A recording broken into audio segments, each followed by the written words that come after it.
To Hannity, and tonight we have finally reached a low point in the debate over biological men playing in women's sports. This week, the best and brightest minds at the WNBA, they got together behind closed doors to determine the eligibility of trans athletes. Now, unfortunately, they just could not figure out an answer to one very important critical question. What is a woman? Instead, they drafted a statement bashing fans. We're going to read that statement to you straight ahead. Also, notorious YouTube star and child entertainer Miss Rachel has some big feelings about our country. Not too good. She's now calling for reparations and endorsing communists for public office. Are you kids watching? We'll also hear from Nancy Grace on the big new twist in the Luigi Mangione case. And we're going to give Comrade Bill de Blasio one more shot. He's here. We're going to try and get his thoughts on the DSA-backed friends that are now leading his party. And at the very center of this so-called movement is a podcaster named Hasan Piker. Apparently grew up rich, lives in luxury, now pretends to be a communist. Now, Piker frequently says and believes some of the worst things that I think you'll ever hear, and yet he campaigns with top Democrats for the Senate, other candidates across the country. Take a look. When his ally claimed America deserved 9/11, America deserved 9/11, dude. El Sayed refused to disavow it. I'm not here to disavow people's views. Abdul El Sayed, too radical, too dangerous, wrong for Michigan. Now, Piker later tried to walk back those remarks, but recently he proudly hung a framed image of the World Trade Center burning on 9/11 right there behind him in his studio. He also had this to say about capitalist landlords. Take a look.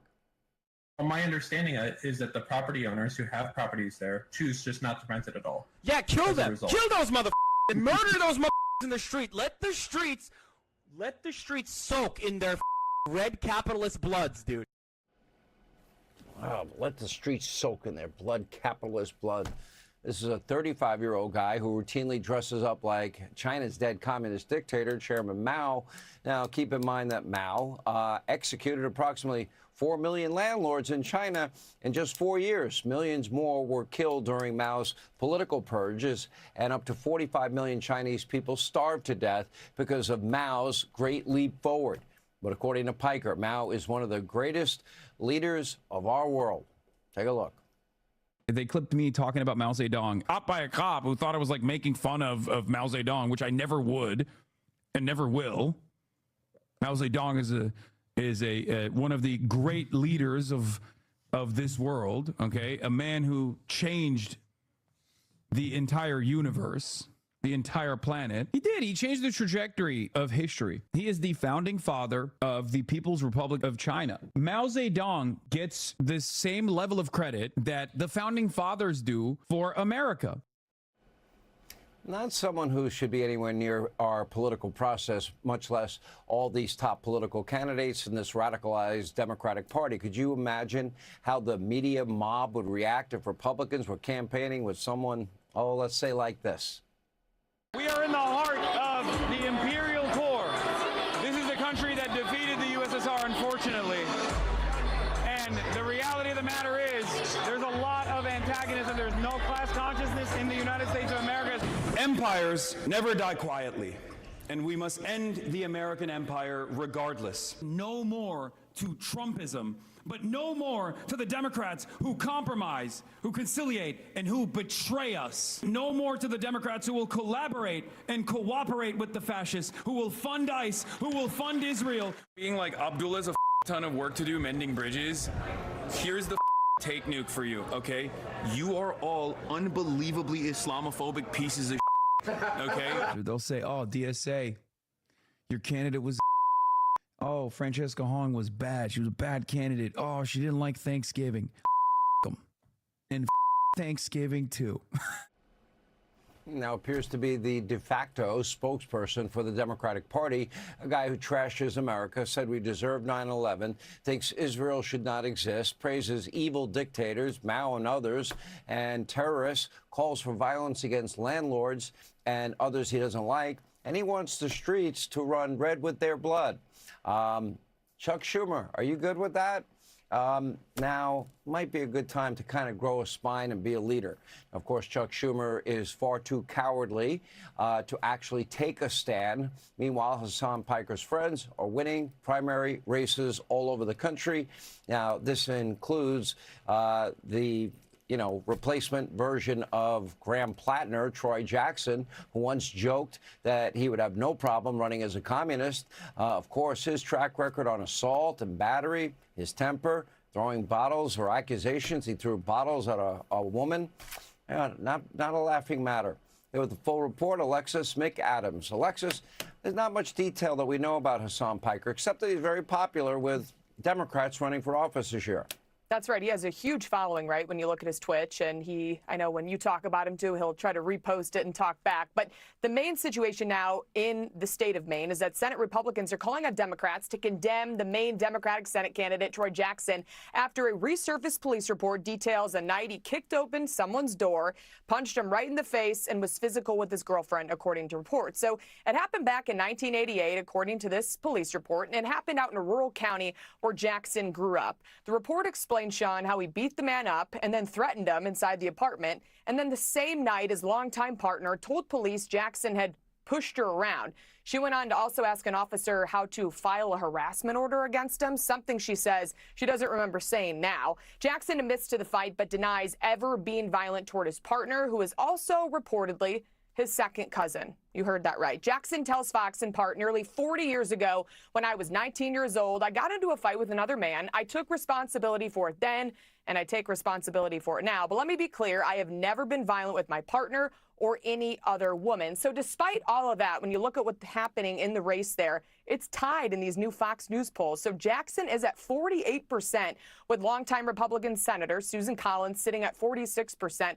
Within the margin of error. And Republicans say, Sean, Democrats dumped Graham Plattner over the abuse allegations, but only replaced him with another candidate accused of violence. And speaking of Graham Plattner, for everybody that remembers him, he's actually coming back to the political stage. He's going to rally in Maine just weeks before the midterm. So we'll see more of that and that tattoo.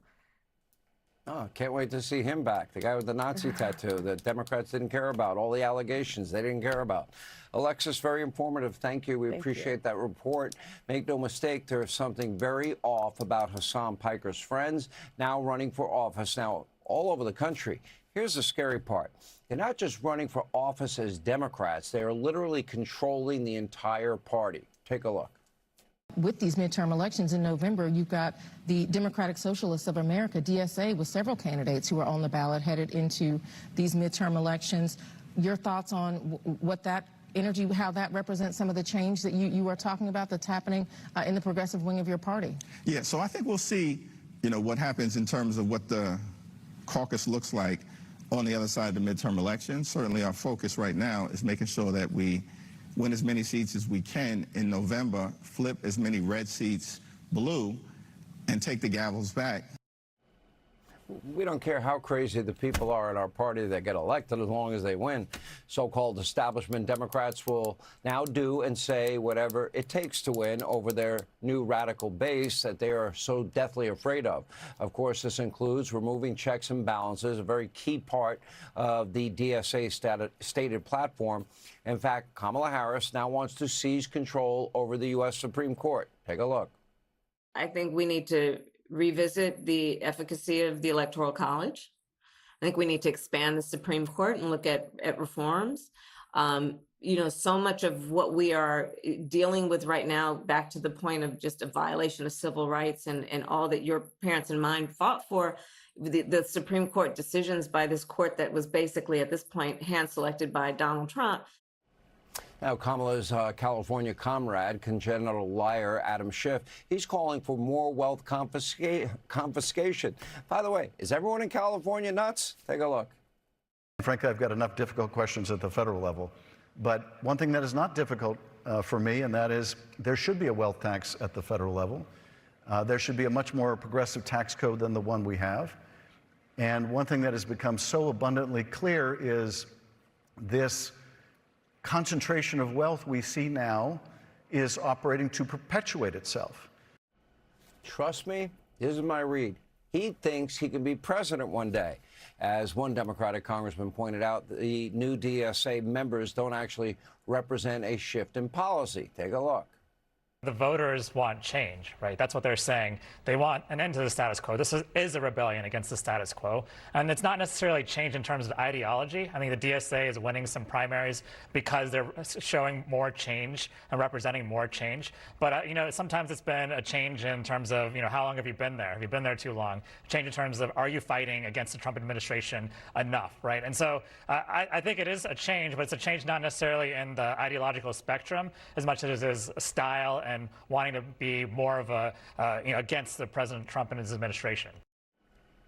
And tonight, if you need any more evidence that the DSA rules the Democratic Party, look at this. Congresswoman AOC, Alexandria Ocasio-Cortez, is now the front runner, according to one major prediction market, to become the Democratic nominee for president in 2028. They finally caught up to me.